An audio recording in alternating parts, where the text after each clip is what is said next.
What's going on, everybody? Well, tonight I want to discuss something that I've touched upon numerous times in a lot of my videos. I've hinted at my opinions for it, given little things here and there to kind of demonstrate what I think they should do, but I want to go on with a full-on discussion with this video on how the DC Extended Universe can course correct themselves and prevent themselves from making the mistakes that they've made with the past three movies.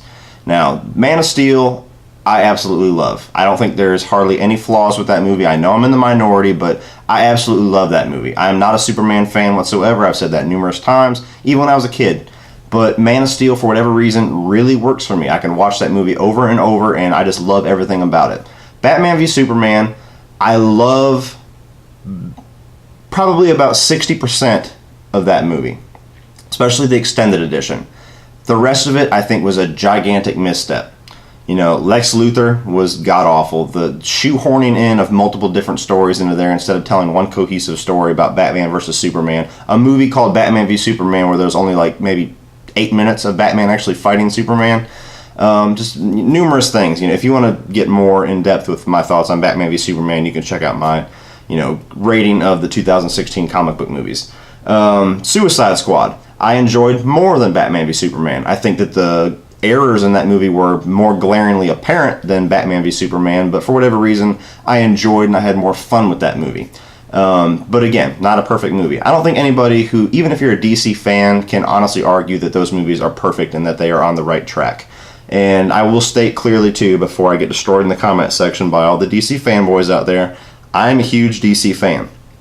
I arguably like DC Comics more than Marvel. I have a whole stack of Batman comics, Flash comics, Green Lantern comics. I own a few of the Marvels here and there, but I tend to enjoy the DC world more. But I think Marvel's doing a better job with their movies. I don't think anybody could argue that. I love the Batman movies. I love a lot of the older DC stuff. I'm one of the few people that actually enjoy the Green Lantern movie with Ryan Reynolds. Don't tell anybody. But I'm a DC fan, so before you go into the comment section, what the fuck, bro? What does DC got to do better? They're perfect. Just chill. So, I have 5 things that I've laid out, in no particular order, that the DC Universe, people who are in charge of the DC Universe, the people who are putting these movies out for us to enjoy, need to do to course correct their extended universe, which hopefully they're already doing these, but just in case they're not, these are the things that I think they need to do to course correct and start really solidifying their cinematic universe as a genuine rival to the Marvel Cinematic Universe.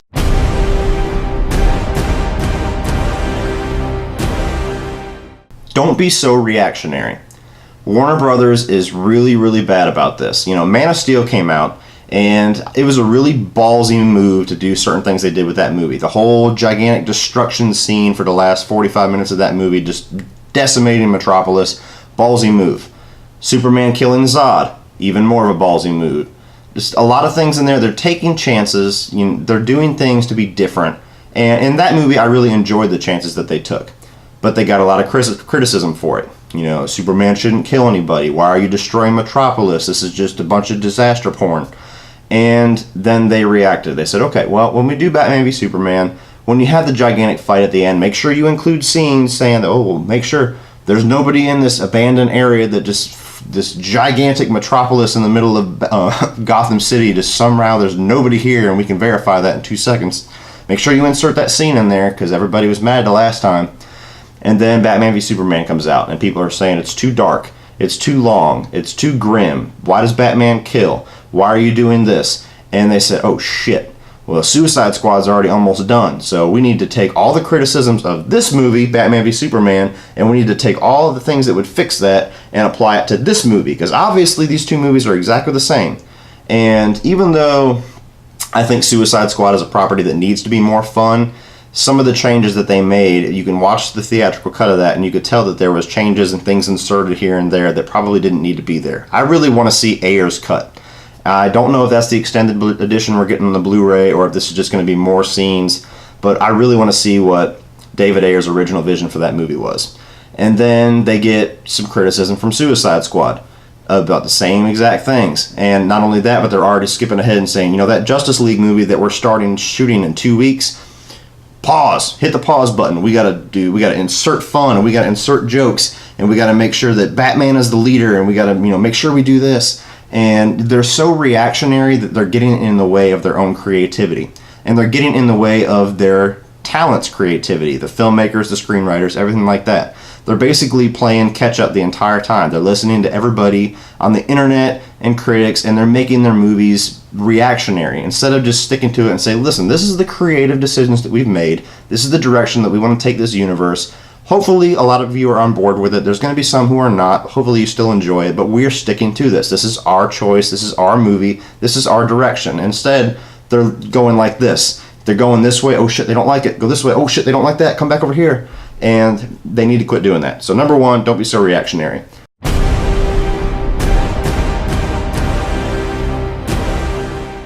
Don't be in a rush to catch up to Marvel. Marvel has been building their cinematic universe for almost 9 years. There's no reason why you should be any rush to catch them. You know, what Marvel did so well was that they stuck with little individual stories and built up all this anticipation and put in all this story development, all this character development, all this universe building development, and then built up to the team up movie. Now, you don't necessarily have to copy their model, and that was what I was hoping they were really just going to do. They said, okay, well, let's reverse engineer that. We got we got Superman to get everybody interested. We're going to have this movie with Batman and Superman, the two big boys, and we're going to put Wonder Woman in there, so the trinity of our universe.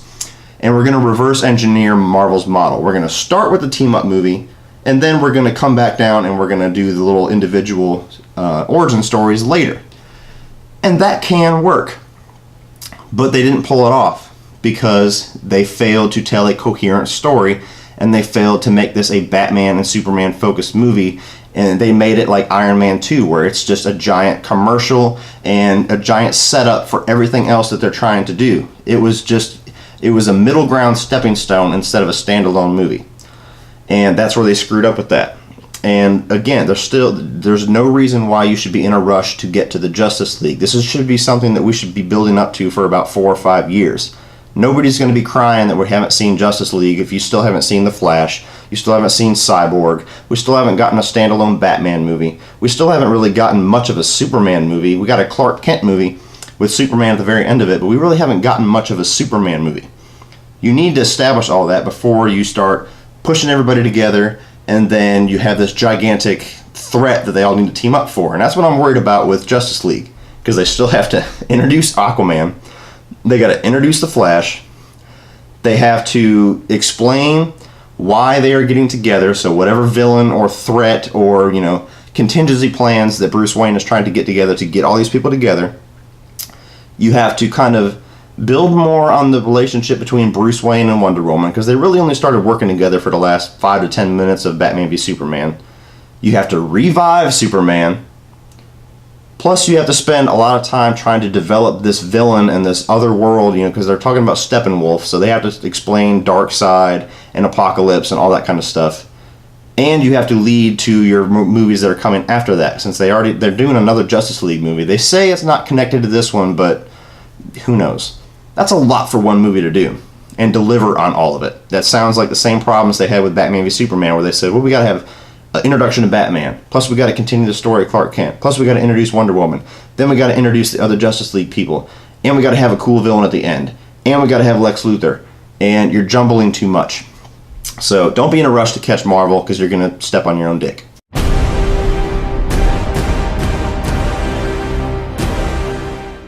Utilize your talent. One thing, and I apologize that I keep comparing this to Marvel, but that makes the most sense to me to try to compare what is being done right versus what is being done wrong. So I'm not trying to say Marvel is perfect, but it's the easiest way to compare the two.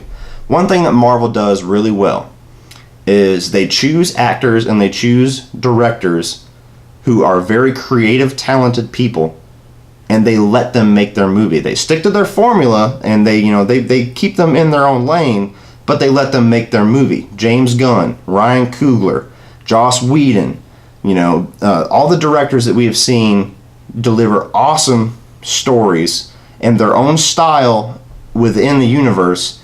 They're not doing that in DC.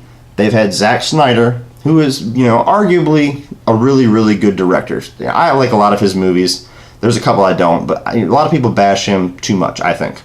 He's a director who's really good. He just needs to have a little bit more reins on him. You can't let him just do whatever he wants, because he's going to make everything like The Watchmen. Zack Snyder. Then you have David Ayer, a phenomenal director. If you haven't seen Fury or End of Watch, that guy is phenomenal. Now you got Patty Jenkins, the director who directed Monster, directing your Wonder Woman movie. Holy shit. Now you've got James Wan, one of the best working directors today, taking on Aquaman.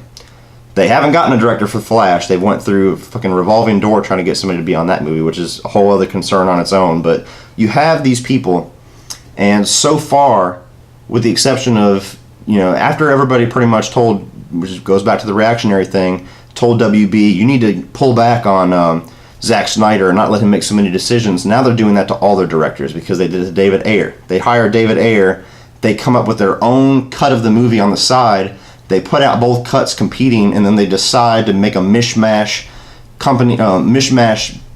of both of those cuts and let the people who directed or who edited their trailer edit their movie and put it out. And David Ayer just kind of has to eat it with his name on the film.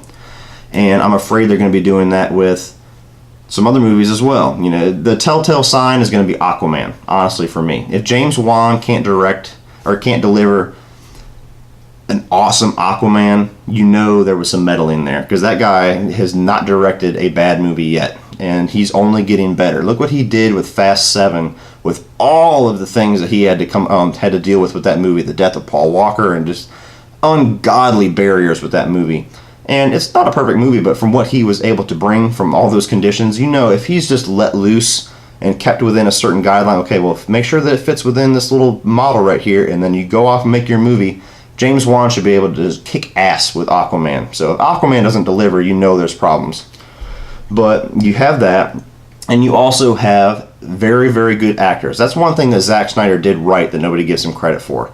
You cast Ben Affleck, you cast Henry Cavill, and we'll still have to kind of, the jury's out on Gal Gadot, but I like what I've seen of her so far. So for argument's sake, let's say that she's a pretty good pick too. You have these three people who you've nailed their casting so far. Ben Affleck should be the Robert Downey Jr. of this universe. They knew that people loved Robert Downey Jr. as Iron Man, and they let him kind of weave in and out of that universe to keep the fans coming back and to make everything fit, and everybody loves seeing Robert Downey. So that should be your utilization of your talent right there with your actors too, is Ben Affleck, everybody loved his Batman. Make him the Robert Downey Jr. of your universe. Utilize him well, which they've seemed to do somewhat pretty good. He's had his little pop-up scenes in Suicide Squad. We'll see. The jury's out, so some other movies. But utilize that as well. But mainly, utilize your talent with your directors. If you choose a director who wants a direction for the movie and he wants to tell a certain story, if you approve it in the beginning, don't change your mind halfway through production. Let them make their movie. So utilize your talent.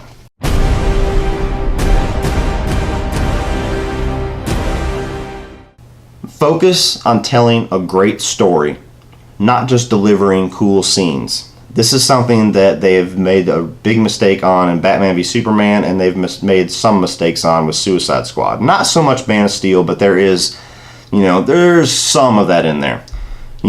Have a great story and a great story production and character development and all like that. Be the cornerstone of what you're trying to deliver with the movie, and build some great scenes around that.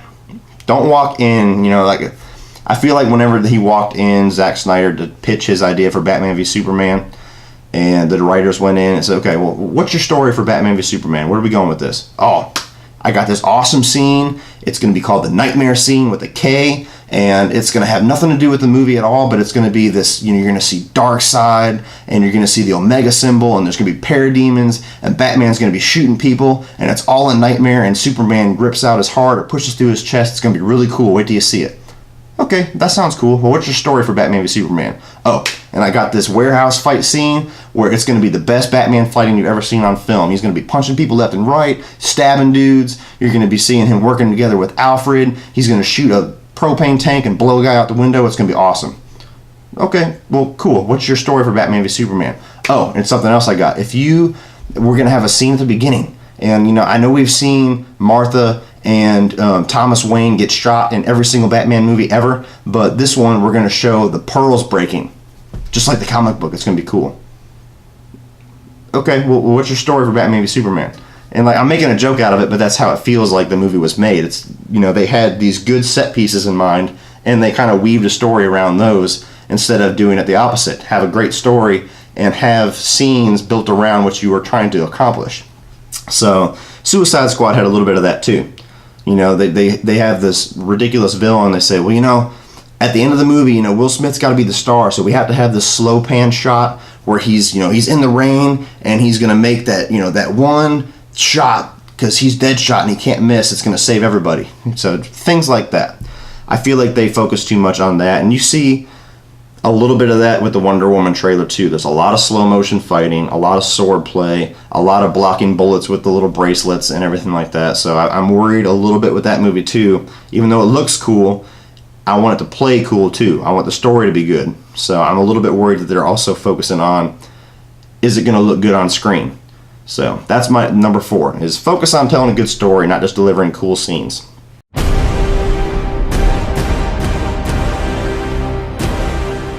Pick a tone, pick a direction, and pick what audience you're trying to reach and stick with it.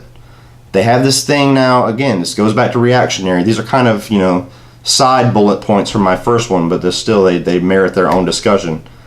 Man of Steel was dark in spots, but it was very light and it was fun, and it had this epic kind of scale to it and this kind of mythic scale to it, and that was a really different tone and direction for a Superman movie. Then they decide they want to do The Dark Knight Returns, and they want to do really dark and really somber, and they want to have Christ imagery, and they want to have, you know, some really fucked up things happening to Batman and some really messed up things happening to everybody around him, and you want to have a 30-second still shot of a jar of piss and just things like that. And it's a total tonal shift from Man of Steel. And if it's dark, whatever, but you need to stick to it. So it's dark. Then people come out, it's too dark. Okay, Suicide Squad, make it really light, really funny, really happy. Now we're going to do that. And now Wonder Woman's going to be like a war movie. And now Justice League's going to be like a comedy. And, you know, it just seems like they don't really know who their audience is.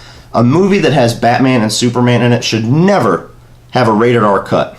I enjoy the extended version, but it's not because it's darker and bloodier. It's because the movie and the story is fleshed out more.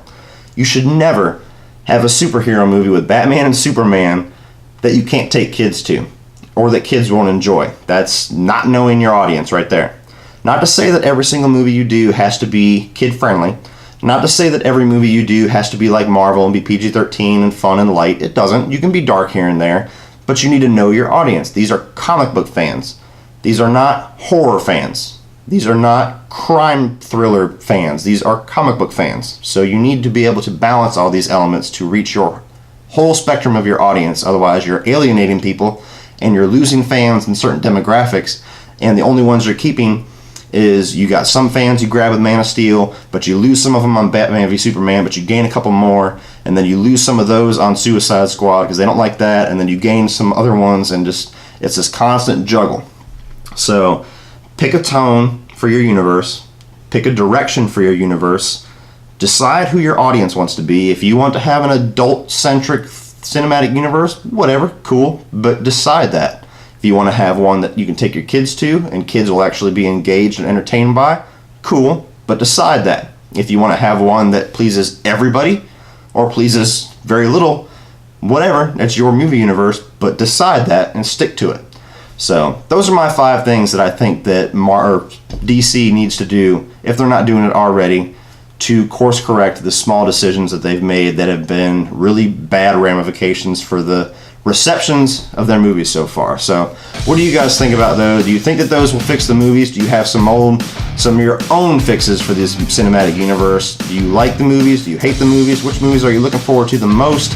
Who do you think should even be in charge of all this? I know Jeff Johns, and I think the guy's name is John Berg, is kind of like your co-heads right now. Do you think that that's going to work, or do you think you need one guy overseeing the whole thing? Just put all that in the comment section below. Let's discuss this. Like and share this video, and please hit that subscribe button. That way you get to come back and see me next time. But if that's not soon enough to check out some more of my videos, you can check out a few more by clicking right over here.